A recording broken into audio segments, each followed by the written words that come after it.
जंगल का खोया हुआ खजाना।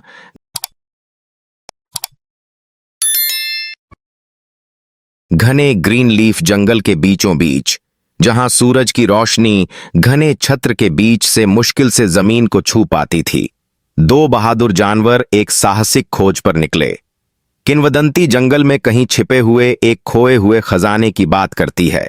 एक खजाना जो सदियों से एल्डोरिन नामक बुद्धिमान हाथियों की एक प्राचीन जनजाति द्वारा दफन किया गया था। कहा जाता है कि वे रहस्यमय तरीके से गायब हो गए थे और एक भूले हुए मंदिर में एक बड़ी संपत्ति को सील करके छोड़ गए थे। खोजकर्ता अरवी द टाइगर और गी मिको द पैरट थे। वे घने जंगल में नेविगेट करने की अपनी अनूठी क्षमताओं पर भरोसा करते हुए अपने साहसिक कार्य पर निकल पड़े। जंगल चहचहाते पक्षियों, सरसराहट वाले पत्तों और दूर से अदृश्य जीवों की दहाड़ से जीवंत था।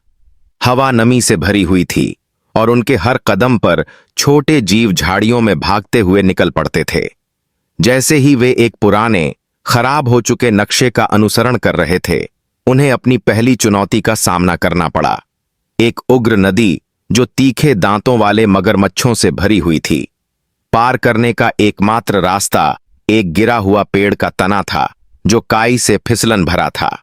रवि ने सावधानी से रास्ता दिखाया। उसके मजबूत पंजे छाल को पकड़ रहे थे। आधे रास्ते में मगरमच्छों में से एक ने छलांग लगाई, अपने शक्तिशाली जबड़े को कुछ इंच की दूरी पर काट दिया।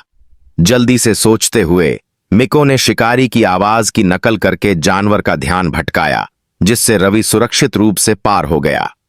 जंगल में और अंदर जाने पर उन्हें एक और बाधा का सामना करना पड़ा। बेलों और कांटों की एक मोटी भूल भुलैया उनके रास्ते को रोक रही थी। ऊपर से मिको की तेज आंखों से उनका मार्गदर्शन करते हुए रवि ने अपने शक्तिशाली पंजों का इस्तेमाल करके झाड़ियों को चीर दिया। रास्ता उन्हें अजीबोगरीब प्रतीकों से उकेरी गई भयानक चट्टानों की एक श्रृंखला तक ले गया। रवि ने अपने पंजे से प्रतीकों को ध्यान से देखा और पाया कि वे नक्शे पर मौजूद प्रतीकों से मेल खाते हैं। यह एक सुराग होना चाहिए, उसने बड़बड़ाया। जैसे ही सूरज ढलने लगा, वे एक ऊंचे झरने पर पहुंच गए। नक्शे ने संकेत दिया कि मंदिर का प्रवेश द्वार इसके पीछे था। खुद को संभालते हुए रवि ने पानी के गर्जन वाले झरने के नीचे कदम रखा और दूसरी तरफ निकल आया, भीगा हुआ लेकिन उत्साहित।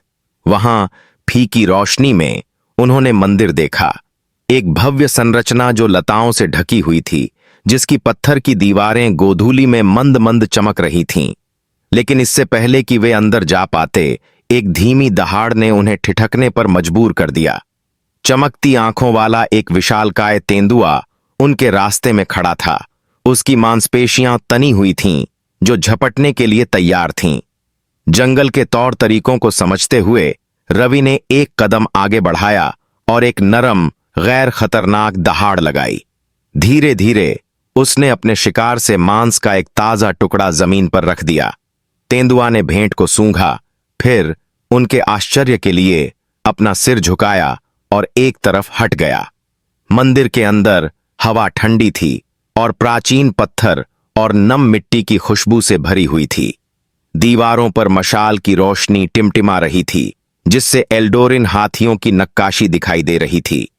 कक्ष के केंद्र में रत्नों से जड़ी एक सुनहरी संदूक खड़ी थी। सावधानीपूर्वक कदमों से रवि ने अपने शक्तिशाली पंजों का उपयोग करके ढक्कन को उठाया। अंदर उन्हें चमकते सिक्के, जटिल रूप से तैयार किए गए आभूषण और शुद्ध पन्ना से बना एक मुकुट मिला। लेकिन जब उन्होंने खजाने को देखा तो उन्हें एक अजीब सी जिम्मेदारी का एहसास हुआ। यह खजाना इतिहास का था, सिर्फ उनका नहीं। उन्होंने इसे अछूता छोड़ने का फैसला किया ताकि यह सुनिश्चित हो सके कि एल्डोरिन की विरासत भविष्य की पीढ़ियों के लिए अछूती रहे। मीको के साथ उनके आसपास उत्साह से फड़फड़ाते हुए वे जंगल के रास्ते से वापस चले गए। उनके दिल न केवल खोज के रोमांच से भरे थे, बल्कि इस एहसास से भी भरे थे कि असली खजाना सिर्फ सोना नहीं है, यह यात्रा, ज्ञान और इतिहास के प्रति सम्मान है। जब वे घने पत्तों से निकलकर जंगल में अपने घर लौटे तो मीको खुशी से चहक उठी। रवि मुस्कुराया। यह महसूस करते हुए कि यह रोमांच आने वाले कई और रोमांचों की शुरुआत मात्र था। अगर आपको हमारी कार्टून कहानी पसंद आई हो तो हमारे चैनल को सब्सक्राइब करें और बेल आइकन को दबाएं ताकि हर आने वाली कार्टून कहानी सबसे पहले आप तक पहुंच सके। थैंक्स।